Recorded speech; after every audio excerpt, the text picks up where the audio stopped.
alertes, des vidéos avec l'application mobile France Info. France Info, et tout est plus clair.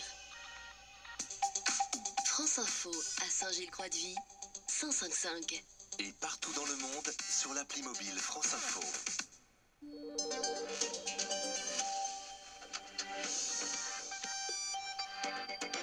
France Info, 20h minuit, Victor Matet.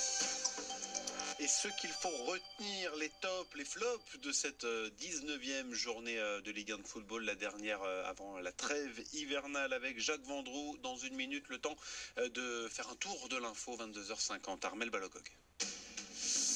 Ajaccio barricadé, les routes sont coupées, les habitants appelés à rester chez eux. Les cours d'eau autour de la ville risquent de déborder encore cette nuit.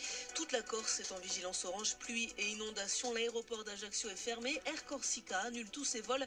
Le transport maritime est perturbé. La Corse craint aussi des vents violents et des vagues submersion. Elle sera frappée par la tempête Fabien demain. En ce moment, les rafales de vent balaient le littoral atlantique jusqu'à 150 km/h.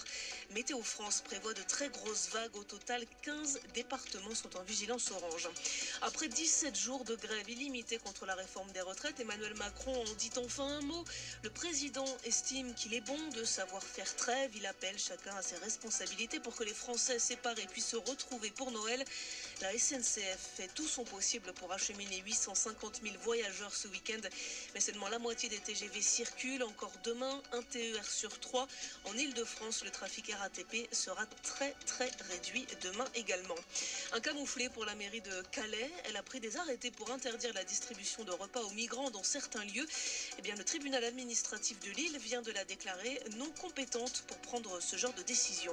Les manifestants indiens ne veulent pas faiblir. Ils promettent de continuer à se mobiliser contre la nouvelle loi sur la citoyenneté.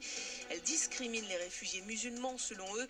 Et pourtant, 24 personnes sont mortes en 11 jours depuis le début des protestations. France Info, et tout est plus clair.